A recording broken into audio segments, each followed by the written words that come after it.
Nuestra generación quiere aprender de historia, pero también escribirla. Queremos hablar de política e incidir en ella.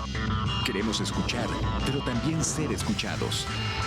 Foro 89.5, con Paco Vallejo y Manuel Galván. La historia es nuestra y la hacen los pueblos.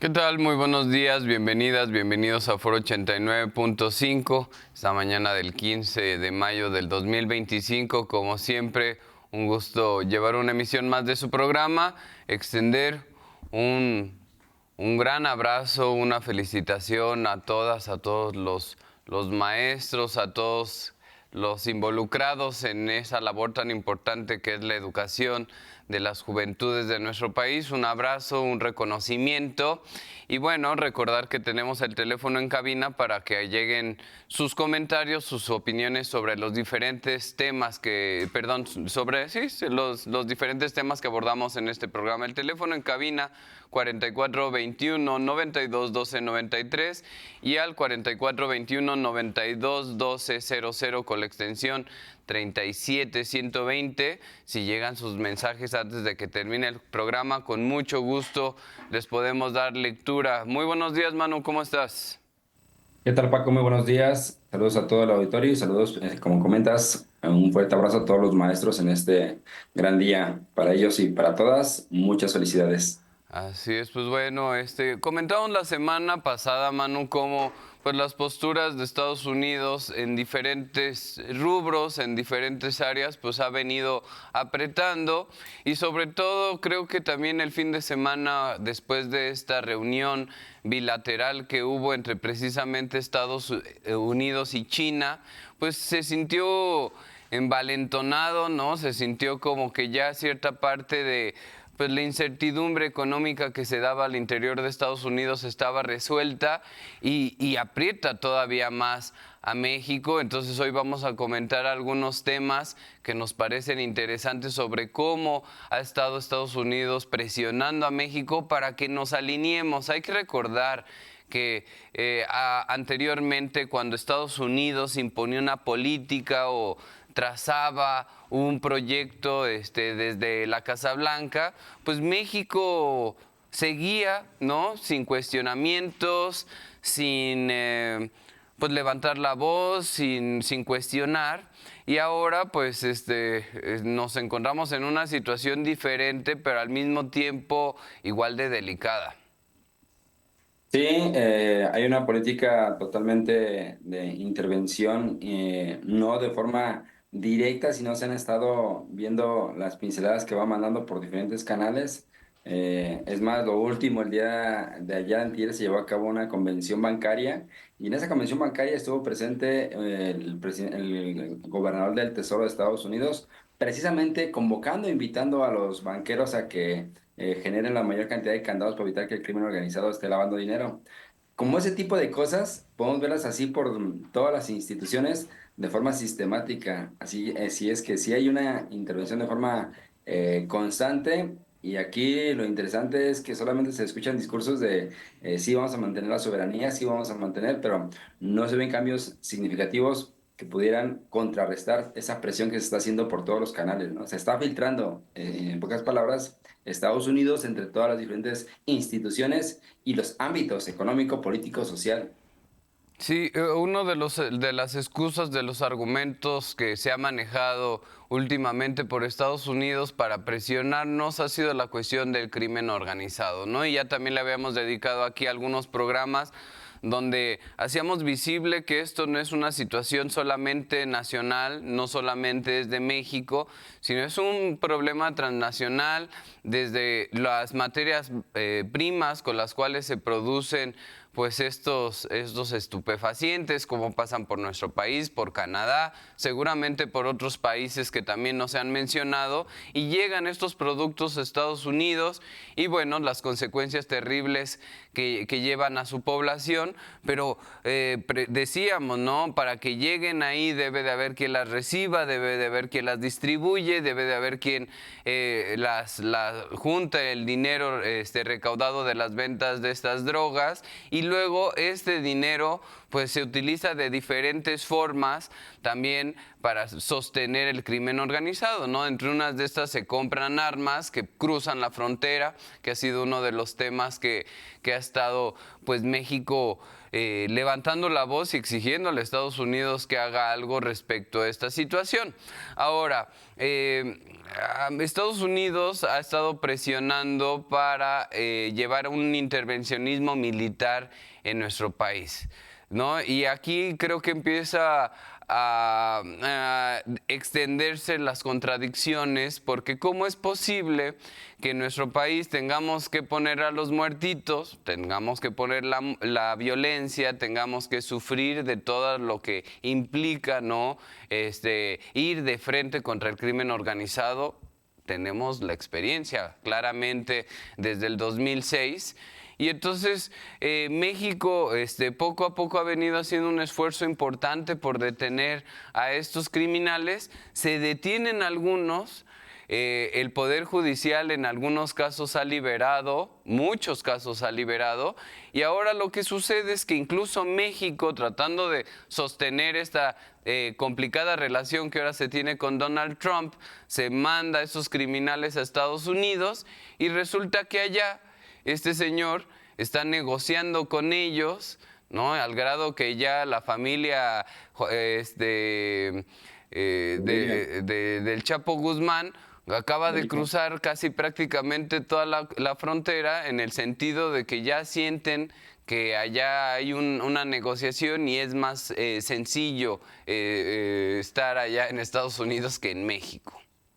Sí, 17 integrantes de la familia de Ovidio Guzmán, directamente ya en un convenio con Estados Unidos, donde Ovidio como tal, después de que fue extraditado, empieza una etapa de negociación, donde aparentemente lo que se lee ahorita es que va a traicionar al medio hermano. En su proceso le fue difícil negociar como para traicionar al Chapo. El Chapo ya está en la cárcel, ya está sentenciado. Aquí creo que lo que busca Estados Unidos es desmantelar, intentar, y lo voy a dejar de decir tal cual, intentar desmantelar o simular desmantelar todo el crimen organizado del cártel de Sinaloa. Pero como bien comentas, a ver, primero en enero, el mismo Estados Unidos hace declaración de 6 cárteles de México. Entre ellos está el cártel de Sinaloa. Y ahora resulta que puede negociar con uno de los principales líderes de este cártel. ¿Del Entonces, terrorismo? Sí, exactamente. Que eso es importante, los declara terroristas al crimen al cártel de Sinaloa. Y ahora resulta que Estados Unidos puede negociar con los terroristas. Entonces, y como bien comentas, aquí tristemente donde dejan el tiradero, dejan la situación de crisis social, dejan la situación de decesos, y Estados Unidos se queda con el dinero que les incauta o que les pide para poder llevar a cabo el proceso o favorecer ciertos derechos, entre ellos que toda su familia esté en Estados Unidos por protección. Y además, no hay que olvidarlo, que mismo Estados Unidos, a través de la DEA, se queda con toda la red de corrupción para usarla a contentillo hasta para fines políticos. Eso es bien importante y relevante. Estados Unidos se queda con la red y Estados Unidos se queda con el dinero, mientras que México pone el territorio donde se queda toda la crisis social y a nivel de crimen y de... Pues sí, todas las consecuencias, ¿no? De lo que implica combatir a un grupo tan poderoso, ¿no? Que, bueno, sí es cierto, desafortunadamente a lo largo de sexenios se fueron fortaleciendo y pues ahora estamos sufriendo estas graves consecuencias, ¿no? Y Estados Unidos, pues claro que prefiere que esta crisis la vivamos en nuestro territorio y no allá, porque allá pues también están organizados, allá también están armados. La cuestión allá que incluso tienen la legalidad de la compra de armas, ¿no? Pero bueno, ese es otro tema. No solamente nos ha estado presionando Estados Unidos desde este aspecto, ¿no? Sino que ha querido pues estar husmeando sobre nuestro territorio, espiando. Por ahí también, dentro de estos intentos por intervencionismo, surgió el tema del gusano barrenador, ¿no? Este gusano que desafortunadamente pues está atacando la carne ganadera de nuestro país, pues un animalito que afecta, ¿no?, directamente a todo lo que es el sector ganadero. Y entonces ante esto Estados Unidos cierra la frontera y nos dice a los mexicanos, ¿saben qué? Ya no van a poder cruzar sus productos a De nuestro... carne como tal. Ya no van a poder vender carne en Estados Unidos. Aquí la cuestión es que Estados Unidos, bajo este argumento, ha estado presionando de que ya había una negociación entre México y Estados Unidos para hacer vuelos de reconocimiento para precisamente evitar que se diera este tipo de... el gusano barrenador en nuestro país. Ahora, México aceptó estas condiciones de vuelo cierta cantidad de días, no me acuerdo exactamente cuándo, pero Estados Unidos ya quería volar todos los días sus aviones de reconocimiento sobre todo el territorio para aparentemente ver si estaba este gusano barrenador, ¿no? A lo que, pues bueno, salió la presidenta Sheinbaum y dijo, no, a ver, hay ciertos límites, ya tenemos un trato de ciertos vuelos y no vamos a permitir que vuelen todo el tiempo sobre nuestro territorio, ¿no? Pero ahí vemos cómo también nuevamente un rubro que podría parecer económico, pues nuevamente hay una forma de intervencionismo, de tratar de volar sobre nuestro territorio, de tener un sondeo constante sobre lo que estamos haciendo acá. Y esto, por supuesto, que es una forma de romper la soberanía de nuestro país. Sí, sin lugar a dudas, es impresionante cómo este dato, como bien comentas, o sea, lo que tiene que ver con una importación de un producto de la agricultura se toma como pretexto directamente para tener el sistema de vigilancia norteamericano. O sea, de entrada, los días, 2, 3 días que hayan sido por semana, ¿qué va a poder vigilar Estados Unidos va a poder observar ante lo pequeño que es el gusano barrenador? Ahí, no sé si el día de hoy se tenga ya comprobación del comportamiento de ciertas reses, que eso implique información o datos, ¿no? Pero ese yo lo veo nada más como pretexto y querer incrementar la cantidad de días es ser tan atascado a nivel de intervencionismo y evidente que ya ni siquiera lo disimulan. Nos hemos preguntado que ha intentado como tal, ya creo que ya, o sea, después de ver todos los elementos que estamos reflexionando, creo que ya está directamente la política intervencionista, ya está presente, no es de que se quiere, ya está. Sí, ya está presente. Y Está la presente, cuestión aquí exactamente. es cómo surge el problema del gusano barrenador, porque empieza a haberse casos en América, en Panamá, y México se da cuenta de esta situación y empieza a advertirle a Estados Unidos, porque resulta que Estados Unidos es el único que maneja la respuesta ante este gusano barrenador, ¿no?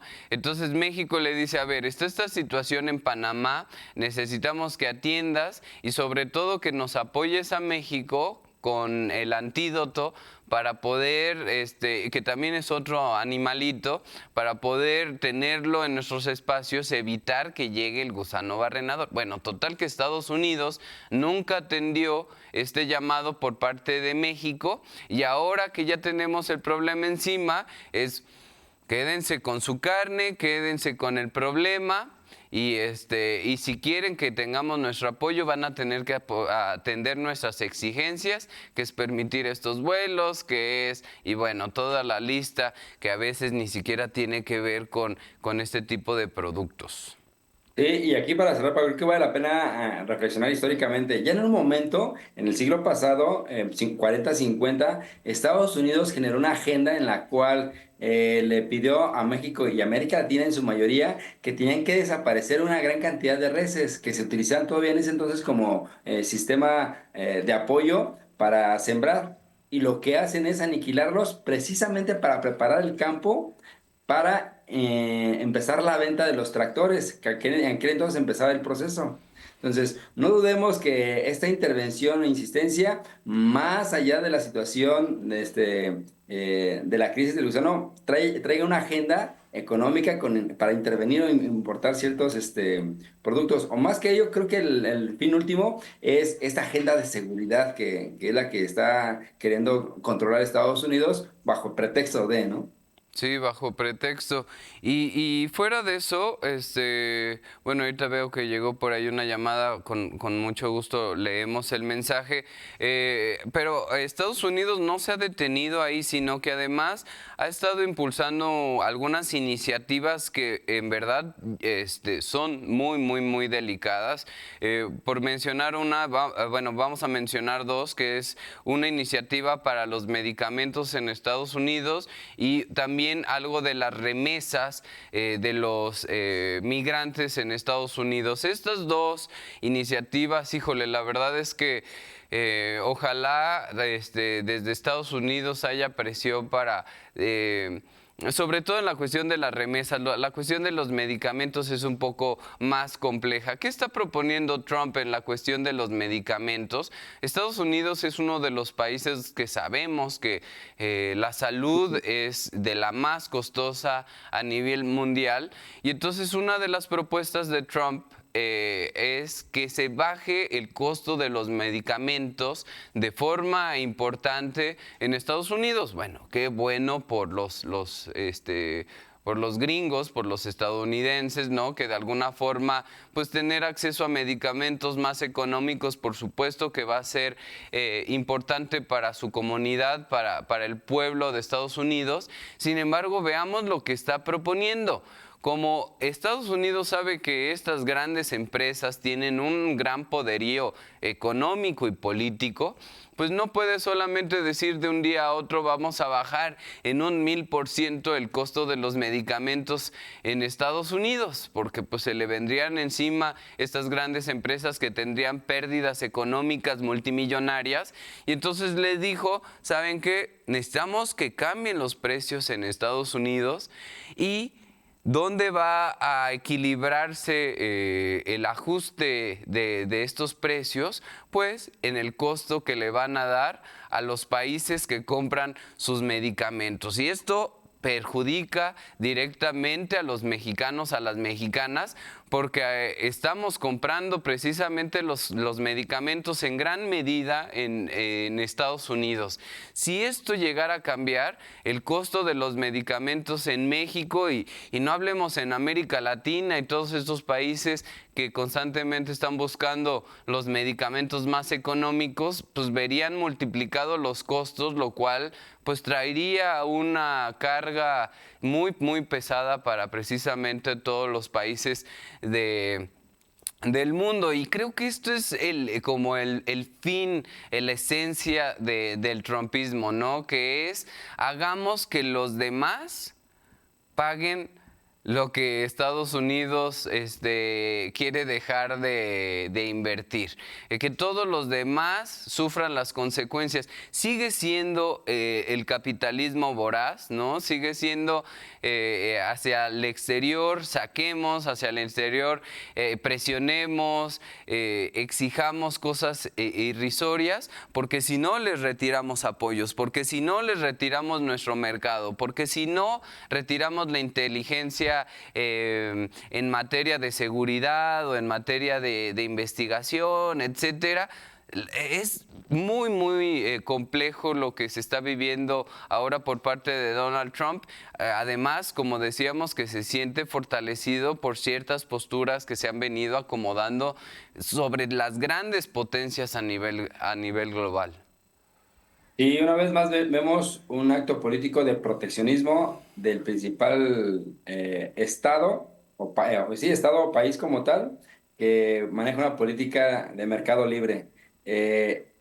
Proponer el 39% de bajar los precios de los medicamentos específicamente para el mercado de Estados Unidos es una política proteccionista. Ya lo había intentado Donald Trump en su primer mandato, solamente que no lo logró debido al bloque que había directamente en las cámaras.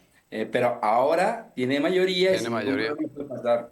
Y le está dando precisamente libertad a cada uno de los estados de Estados Unidos para que manejen esa libertad de poder de tener precios más accesibles directamente del mercado. Y como bien comentas, Estados Unidos es un proveedor internacional de medicamentos y es una industria que maneja muy bien. Por lo tanto, va a afectar el mercado internacional de los medicamentos, mientras que directamente los ciudadanos norteamericanos se verían beneficiados, que vaya que sí Que lo lo requieren. necesita, ¿no? Sí, porque es irónico que los precios de los medicamentos de Estados Unidos son más caros en Estados Unidos que en el extranjero. Pero Ujú. eso es precisamente bajo el sistema capitalista voraz y extremo que en su momento han manejado internamente, ¿no? Como la salud como principal sistema de manejo de la economía.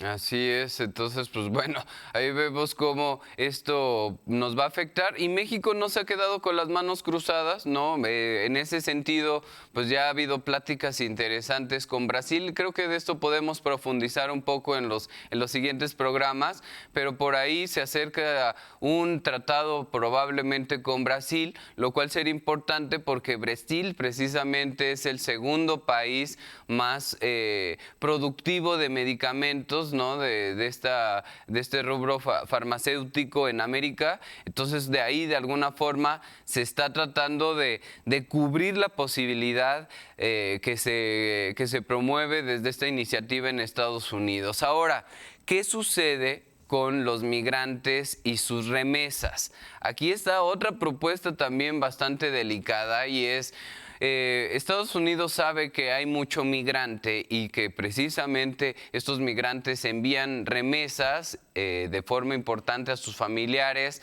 en sus países de origen. Y aquí lo que está proponiendo es, si, a ver, si tú eres un migrante que está de forma legal y tienes papeles, no te preocupes. Vas a poder seguir mandando tus remesas hacia el exterior sin ningún problema.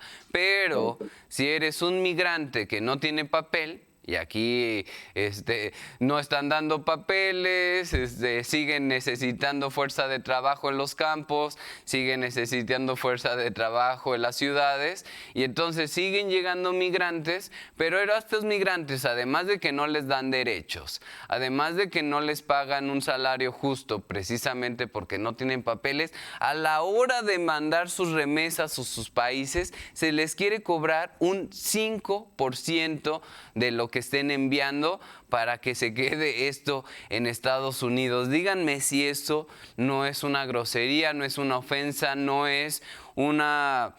incluso un atentado contra la historia de Estados Unidos y un atentado hacia los pueblos que tanto han aportado hacia el interior de este país. En el caso mexicano, las remesas representan el 3.5% del PIB nacional, el cual sí es importante, por supuesto, es muy relevante, pero hay países donde las remesas alcanzan el 20% del PIB, como es en el caso de El Salvador, que también es interesante porque El Salvador ha estado tomando una postura pro-trumpista, ¿no? Con este Bukele, ¿no? Siendo la cárcel el patio trasero de Estados Unidos. Y bueno, a ver cómo responde también Bukele después de que pues le va a poner un zarpazo de este nivel, si es que se concretan, porque estas últimas dos son iniciativas, pero son iniciativas que se dan en un contexto donde Trump tiene mayoría. Se nos acaba un minuto, Manu. ¿Cómo podemos concluir Sí, cerrando estos 65 mil millones de dólares que entran de Estados Unidos a México específicamente, se verían afectados más o menos como 3 4 millones de dólares. Por lo tanto, sí es importante y sobre todo cuando Donald Trump empieza a darle libertad a los estados de Estados Unidos para que empiecen a colocar el porcentaje que consideren. Vale la pena para cerrar.